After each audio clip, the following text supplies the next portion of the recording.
Assalamualaikum warahmatullahi wabarakatuh. Patepang deui di video pembelajaran bahasa Sunda.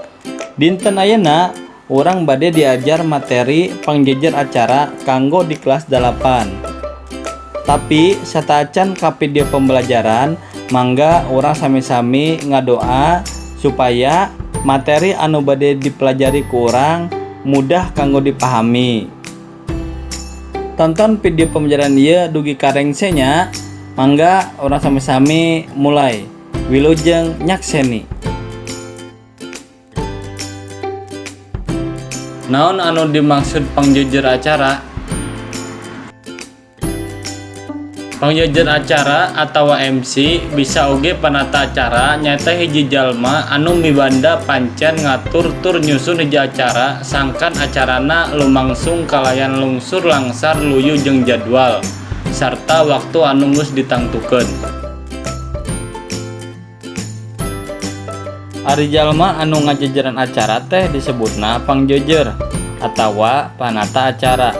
Tapi istilah anu kasohor biasana disebut Master of Ceremony atanapi disingkat MC. Aya oge anu disebut presenter, host, atawa pemandu acara. Loba nu hayang jadi pangjejer acara lantaran cenah honorna gede. Piraku urang teu apal Karamji, Ipan Gunawan, Andika, Rina Nose, Raffi Ahmad, Ruben Onsu. Kabehanana oge pangjejer acara anu geus kasohor tur mindang aya wae dina TV. Hideuk hayang gawe jadi pangjejer acara. Acara anu sok dijejeran teh loba rupana. Aya acara anu resmi, aya oge acara anu teu resmi. Acara anu resmi upamana acara-acara seminar, lokakarya, jeung seserahan.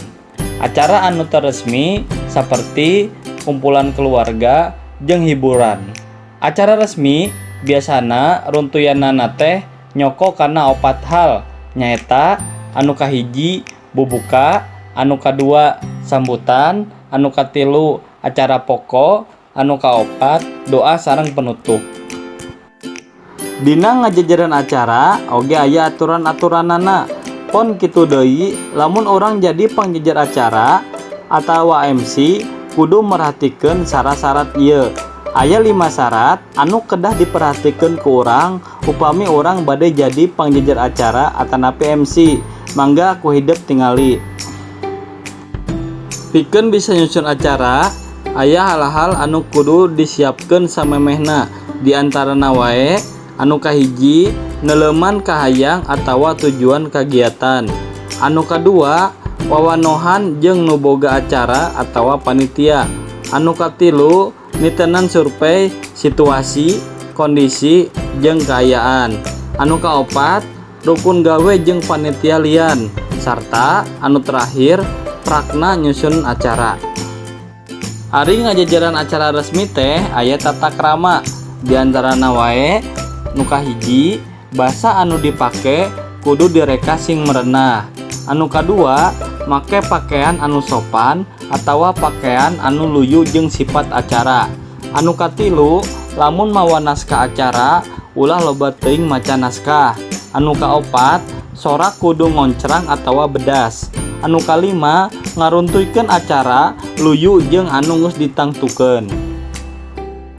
Mung sakitu anu tiasa dipikahatur, wilujeng tepang di video pembelajaran salajengna. Hatur nuhun. Wassalamualaikum warahmatullahi wabarakatuh.